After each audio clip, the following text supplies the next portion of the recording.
The morning sky over Seoul turned black as enormous alien ships descended through the clouds. Commander Daeho pressed his face against the reinforced glass window of the Seoul Defense Center, watching in horror as the massive vessels positioned themselves above the city. The ships were unlike anything humanity had ever seen, sleek, dark, and menacing, their hulls made of some strange metal that seemed to swallow light itself. "Commander, we have incoming transmissions on all frequencies," Lieutenant Miran called out from her station, her voice shaking. She had been monitoring communications for 5 years, but nothing had prepared her for this moment. Daeho rushed to the main display screen as the alien message began broadcasting across every television, radio, and internet connection on Earth. The voice that emerged was cold and mechanical, speaking perfect English with an accent that sent chills down his spine. "People of Earth, I am High Commander Thazal of the Velkari Dominion.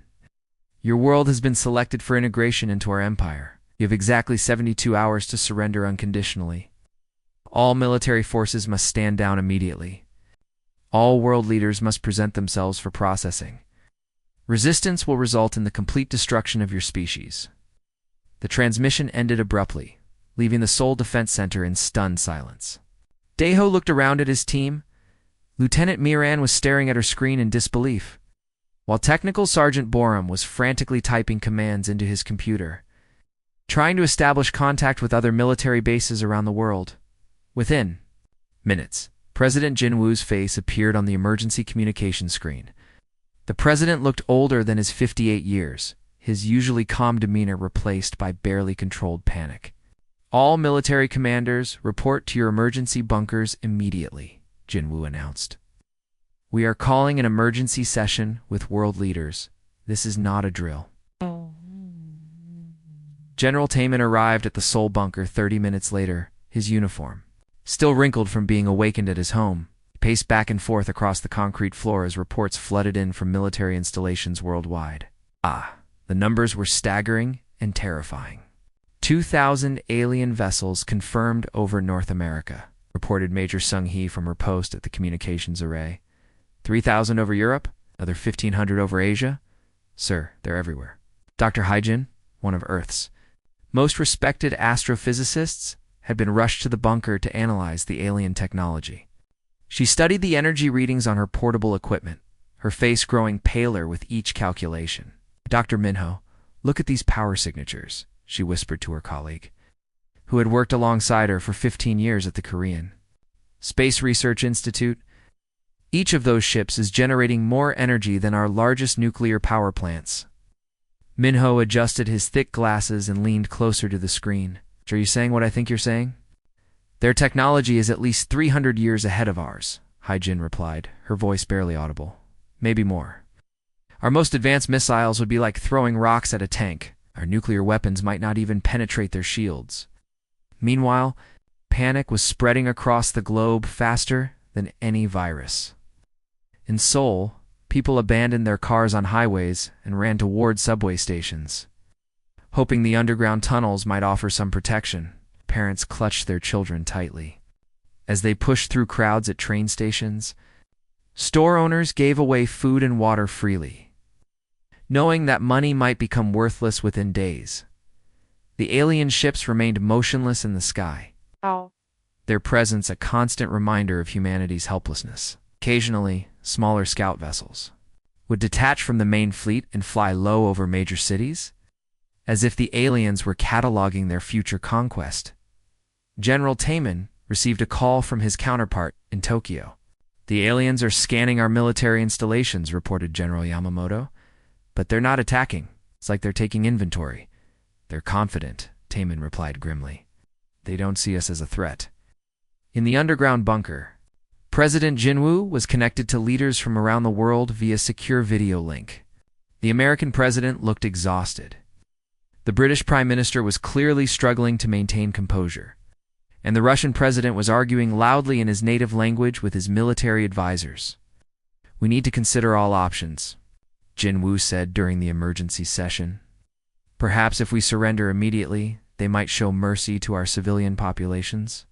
"Mercy," scoffed the German chancellor. "Did you hear their message? They called us a species to be processed. This isn't about mercy. Dr. Haijin continued analyzing the alien ships from her position in the bunker. Something about their formation bothered her, but she couldn't quite identify what it was. The ships were positioned with mathematical precision over every major population center. But there was something else, a pattern she couldn't decipher. As the first day of the 72-hour ultimatum passed, the aliens maintained their silent vigil. They had delivered their message and were now waiting patiently for humanity's response. Confident that this would be just another easy victory in their expanding empire across the galaxy, the Valkyrie had conquered 47 worlds before arriving. At Earth, in their experience, primitive civilizations always surrendered when faced with overwhelming force. Earth would be no different, but deep beneath the surface of the planet. In places humanity had forgotten, ancient systems were beginning to stir. The heavy silence in the presidential bunker was broken only by the sound of President Jin Woo's pen scratching across paper as he signed humanity's surrender document. 48 hours had passed since the alien ultimatum. Every military expert agreed on one thing: resistance was impossible. My fellow citizens, Jin Woo spoke into the camera, his voice heavy with defeat. After careful consideration with world leaders, we have decided to accept the terms of the Valkyrie Dominion. All military forces will stand down immediately. We ask for your cooperation in this difficult time. Across Seoul, people watched their president's surrender speech on their phones and televisions. Families packed whatever belongings they could. Carrion headed for the subway tunnels and mountain caves. Traffic jams stretched for miles as millions tried to leave the cities at once. Captain Jae-hoon stood at his post in the Emergency Coordination Center, helping organize the massive evacuation. His job was to guide civilians to the safest shelters. But something on his seismic monitoring equipment caught his attention. Strange energy readings were appearing on his screen, readings that made no sense. General Sujin, you need to look. At this, he called to his superior officer.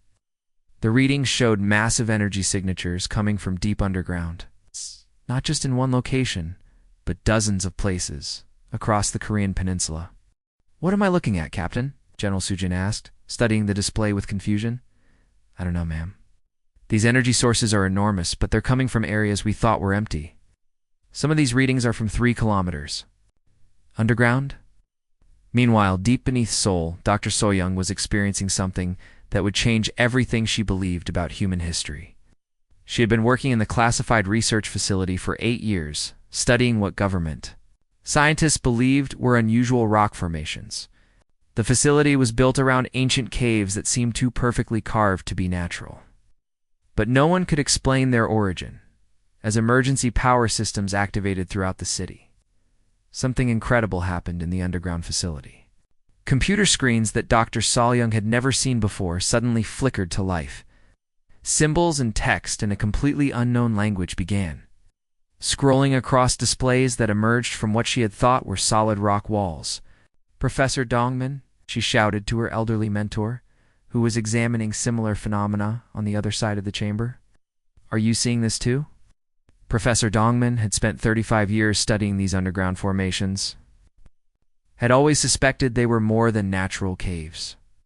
But even his wildest theories hadn't prepared him for what was happening now. Ancient machinery was humming to life around them, and the air itself seemed to vibrate with energy. Soyoung, I think we need to document everything, he said, his hands shaking as he activated his recording equipment. Whatever this is, it's been waiting for something. I think that something is happening right now. The symbols on the screens were moving faster now, and Dr. Soyoung realized they weren't random. They're part of some kind of communication system. Using her knowledge of ancient languages and mathematical patterns, she began trying to translate the text. The first word she decoded made her stomach drop. Invasion protocol activated. Similar events were occurring around the world, in a hidden chamber beneath the Himalayas. Dr. Wei Chen watched as stone walls slid apart to reveal technology that seemed impossible. In the Amazon rainforest, Dr. Maria Santos documented ancient machinery emerging from what researchers had believed were natural cave systems. Under the Sahara Desert, Dr. Ahmed Hassan recorded energy readings that dwarfed anything produced by human technology, All of these scientists had been studying mysterious underground formations for years, never knowing they were actually examining the dormant remains of an incredibly advanced civilization. Back in Seoul, Captain Ji-hoon's seismic equipment was going crazy. General Sujin, the energy readings are off the charts now. Whatever's down there, it's using more power than our entire electrical grid. Dr. So-young continued working frantically to translate the ancient text. Each new phrase she decoded painted a more incredible picture. The technology around her wasn't human, at least, not from the humanity she knew. But it wasn't alien either. The text referred to the Guardians and the Watchers, and something called the First Defense. Professor Dongmin, look at this section, she called out, pointing to a passage she had just translated. It says, when the sky thieves return, the sleepers will wake, and here the children of Earth will remember their purpose. Professor Dongmin joined her at the display, reading over her shoulder. Sky-thieves ... Do you think that refers to the aliens? Has to, So-young replied. But if this technology has been here for thousands of years, how did it know aliens would come? She paused, translating another section that made her blood run cold. Professor, this isn't the first time. According to this text, aliens have invaded Earth before. Oh, man. Multiple times.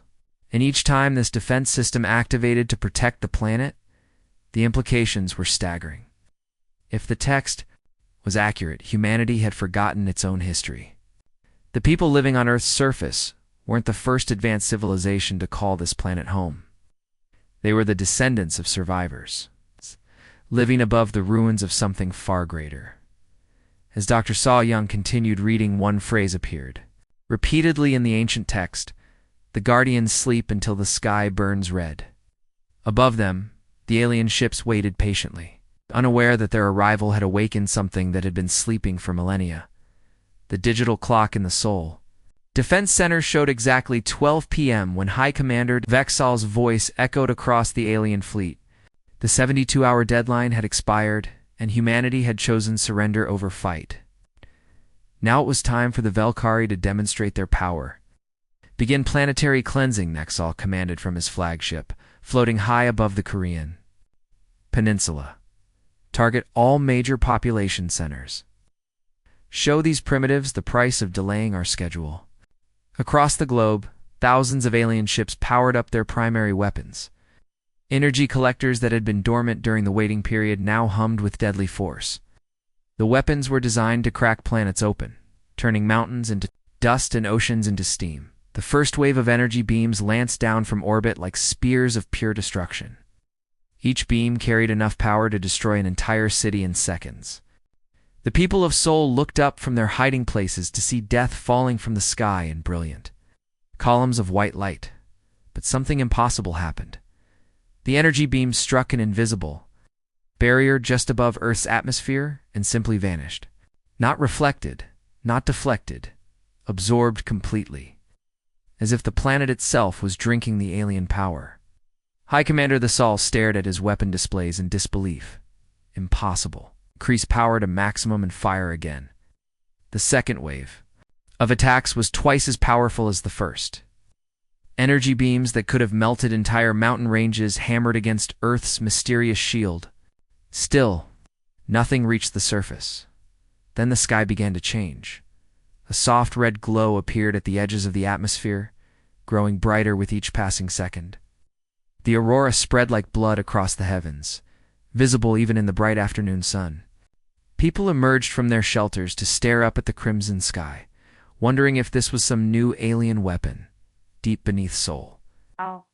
Dr. So-young and Professor Dongmin watched their ancient screens come fully alive. The underground facility was no longer just displaying symbols, it was operating at full capacity. It's connected to something vast and powerful that stretched across the entire planet. Professor, these energy readings are incredible, So-young gasped, her hands flying across the newly activated control panels. The system isn't just under Seoul, it's everywhere. Under every continent, every ocean floor, even the polar ice. Cap's Professor Dongmin studied the global map now displayed on their screens. Thousands of connection points were lighting up across the Earth, each one representing a facility like theirs. Young, this is a planetary defense network. It's been here all along, built into the Earth itself.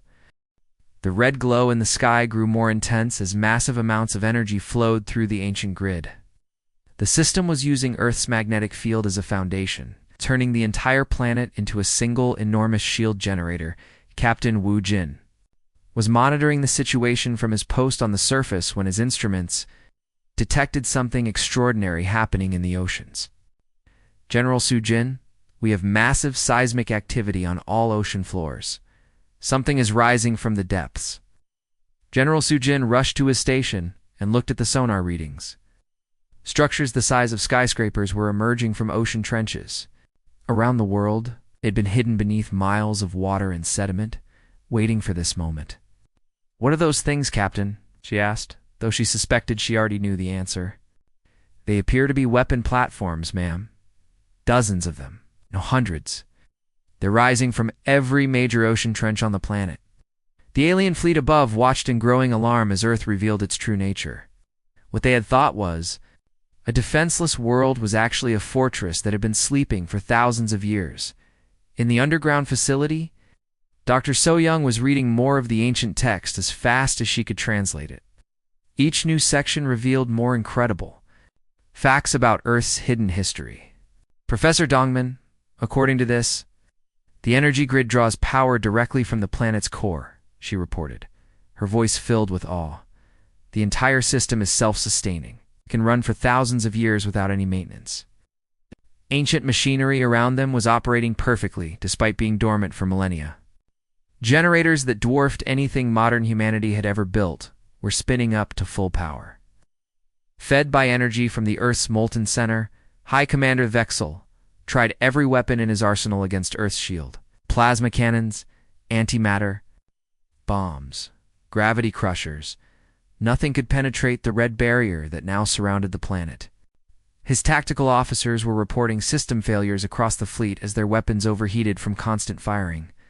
"Sir, we're detecting energy signatures from the planet's surface," reported his chief science officer. "Multiple structures are emerging from the ocean floors. They appear to be weapons." The ocean floor platforms that Captain Wu Jin had detected were now fully operational. Ancient cannons larger than city blocks rose from the deep, their targeting systems locking onto the alien fleet above. These weapons had been designed by a civilization that understood galactic warfare on a scale that modern humans couldn't imagine. The red sky pulsed with each heartbeat of the planetary defense grid. Earth was no longer hiding its true nature. After centuries of sleep, the Guardian world was awake and ready to protect itself, everything within its sphere of influence. The aliens, who had expected an easy conquest, now found themselves facing technology that made their own seem primitive. By comparison, the crimson shield surrounding Earth pulsed with power as the Valkyrie fleet continued their desperate assault.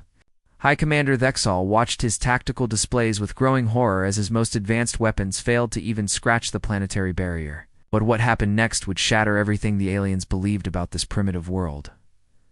Objects that the Valkyrie had catalogued as space debris and asteroids around Earth's orbit suddenly came to life. What they had dismissed as harmless rocks began unfolding like giant metal flowers, revealing weapon platforms that dwarfed even the largest Valkyrie battleships. "Impossible," Vexal whispered, as dozens of these hidden guardians powered up there. "Weapons. How long have they been there?" The answer came in the form of gravitational beams that lanced out from the platforms. These weren't energy weapons like the Valkyrie used. They were something far more advanced. The beams grabbed space itself and twisted it, creating gravitational fields so powerful they crushed the alien ships like tin cans. The first Valkyrie destroyer caught in the gravity beam simply folded in on itself. It's supposedly impenetrable. Shields useless against forces that could bend reality. Within minutes, dozens of alien ships were being systematically destroyed by weapons that operated on principles the Valkyrie couldn't even understand in the underground research facility. Beneath Seoul, Dr. Hygiene was experiencing the shock of her lifetime. The ancient computer systems that had awakened were now granting her access to archives that had been sealed for thousands of years. Her hands shook as she read through files that completely rewrote human history. "Director Kung Su, You have? To see this immediately, she called to her supervisor, her voice trembling with excitement and terror. Everything we thought we knew about humanity is wrong. We weren't the first advanced civilization on Earth. Director Kung Su rushed to her station and looked at the translated documents appearing on her screen. The text was in dozens of languages, some of which had been lost to history, but the computer was translating everything in real time. According to these records, modern humans are descendants of survivors, Haijin explained. Scrolling through the incredible information, there was an ancient human civilization that existed tens of thousands of years ago. They were part of something called the Galactic Defense Coalition. The records painted a picture that was almost too incredible to believe. Ancient humanity had been spacefaring for millennia, working alongside other peaceful species to protect the galaxy from threats that could destroy entire solar systems. Earth hadn't always been an isolated world. It had been a fortress planet, specifically designed to guard this section of the galaxy. Look at this section. Hijin pointed to a passage that made her stomach turn. It says that Earth's population was deliberately reduced to sustainable levels after a great war. The survivors were allowed to live and reproduce, but all memory of their true heritage was erased to protect them. Director Kelsu read over her shoulder, struggling to understand the implications. Are you saying that we're the descendants of refugees? Our ancestors deliberately forgot their own history? Not forgot, were made to forget, Haijin corrected. According to this, it was considered a mercy. The war they fought was so terrible that the survivors chose to start over completely, living simple lives while the planet's defense systems remained hidden and dormant. Meanwhile, in military command centers around the world, officers were realizing that they weren't actually controlling Earth's defense. General Menesio stood in the Seoul Command Center, watching displays that showed the battle raging in orbit. Above them, every time she tried to issue orders to the weapon platforms, she received the same response. The systems were operating under their own authority. The artificial intelligence running these weapons is more advanced than anything we've ever imagined, she reported to her international counterparts via secure video link. We're not commanding this battle, we're just watching it happen. Lieutenant Jae-hin, who had been monitoring alien communications throughout the crisis, suddenly looked up from his station with wide eyes. General Menesio, the Valkyrie are transmitting on their emergency frequencies. They're calling for immediate reinforcements from their home fleet. What are they saying exactly? The general asked. They're reporting that Earth is not what it appears to be. They're describing our defense systems as ancient Guardian technology, and they're requesting massive military support. Ma'am, they sound terrified. The truth was that the Valkyrie had never encountered anything like Earth's defenses. In their thousands of years of conquest, they had faced energy shields, missile defense systems, and even primitive gravity weapons.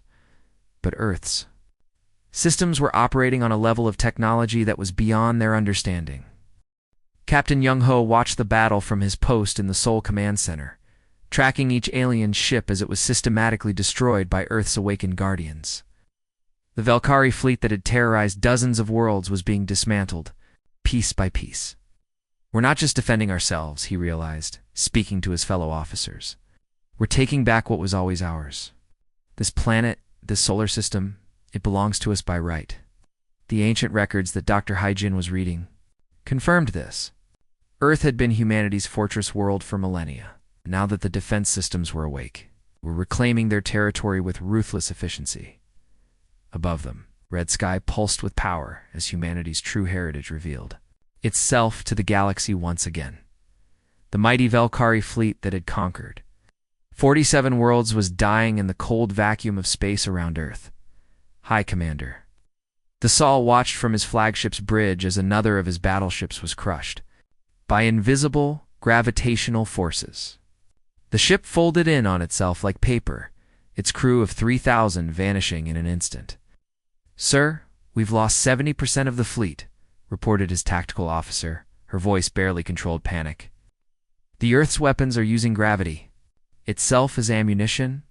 Our shields are useless against them. Dexel had commanded fleets for 2 centuries and had never seen technology like this. The Earth defenders weren't just firing energy beams or missiles, they were bending the laws of physics themselves. His flagship, The massive dreadnought Dominion's wrath shuddered as gravitational waves passed through its hull. "All ships, retreat to minimum safe distance," he ordered, but even as he spoke, he knew it was too late. The space around Earth had become a death trap for any vessel that didn't belong there on the surface. Dr. Sa-Young was monitoring readings that defied everything she understood about science and technology. The planetary defense grid wasn't just protecting Earth anymore, it was expanding outward at incredible speed. "Professor Dongmin, the energy barrier has passed Mars," she reported, her voice filled with amazement. "It's still growing. The field is moving toward Jupiter now." Professor Dongmin stood beside her, watching the displays that showed Earth's defensive sphere claiming more and more territory. "How far will it extend?" he asked. "According to these readings, it's heading for the edge of our solar system."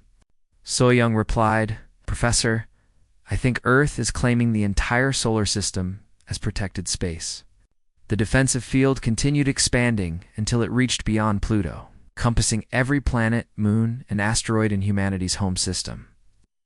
Any alien ship that tried to enter this space would face the same fate as the Valkyrie fleet, but something even more incredible was happening throughout the galaxy. On distant worlds that had been silent for thousands of years, ancient installations were coming back to life. Dr. Hyjin, still working in the Seoul Research Facility, detected the signals as they began reaching Earth. Director Kyung-Soo Weir, receiving transmissions from other star systems, she called out excitedly, "The sources are artificial, but they're using the same technology as our defense grid." The signals formed a pattern across the galaxy, each one representing a guardian world that had been dormant like Earth. As humanity's home planet awakened, it was triggering a network of protection that spanned dozens of star systems. The ancient coalition that had once protected the galaxy was reforming automatically. "Hi, Commander." Dexal's flagship was one of only 50 vessels that managed to escape Earth's gravitational weapons. As his battered fleet limped away from the solar system, he transmitted an emergency message to the Valkyrie home fleet. "This is High Commander the Sol, to all Valkyrie forces. Earth is not a primitive world. Repeat, Earth is not primitive. It is a guardian fortress with technology beyond our understanding. The planet has awakened ancient defenses. Request immediate evacuation of all Valkyrie assets from this sector of the galaxy." His message was broadcast across Valkyrie communication networks, warning their entire civilization that humanity was not the easy conquest they had expected. Other alien empires intercepted the transmission and began rethinking their own expansion plans. Earth was no longer an isolated target. It was the center of a reawakening defense network. Captain Wuzhen stood on the roof of the Seoul Command Center, looking up at the sky that now burned with permanent red light. The aurora had stabilized into a constant glow that was visible even during daylight hours. Astronomers on distant worlds were reporting that Earth's red glow could be seen from neighboring star systems. "It's beautiful," he said to Lieutenant Miran, who had joined him on the roof, "but also terrifying. Yeah, that light is telling the entire galaxy that we're here, and we're not defenseless anymore." The red sky was indeed a message, broadcast in wavelengths that could be detected across vast distances. It announced to every civilization in the galaxy that the Guardians had returned and that this section of space was under their protection. General Sujin was receiving reports from military installations around the world, and the news was overwhelming. The ancient systems weren't just weapons. They were complete planetary management systems. Agriculture centers buried deep underground were activating, designed to support Earth's population through any crisis. Manufacturing facilities that could produce technology beyond human understanding were coming online. "We're not just getting weapons," she reported to the International Leadership Council. "We're inheriting an entire civilization's worth of technology and responsibility." Dr. Hajin made the final discovery that put everything into perspective. Deep in the ancient archives, she found the original charter of the Galactic Defense Coalition. The document explained humanity's true purpose in the universe. "We were never meant to reach the stars through conquest," she whispered to her team, reading the ancient text. "We were meant to be their protectors. Our ancestors chose to be guardians, not conquerors." The red sky above Earth pulsed with power that connected to guardian worlds throughout the galaxy. Humanity had reclaimed its birthright as protectors of peaceful civilizations, and the universe would never be the same. The sleeping giant had awakened, and the galaxy was safe once more.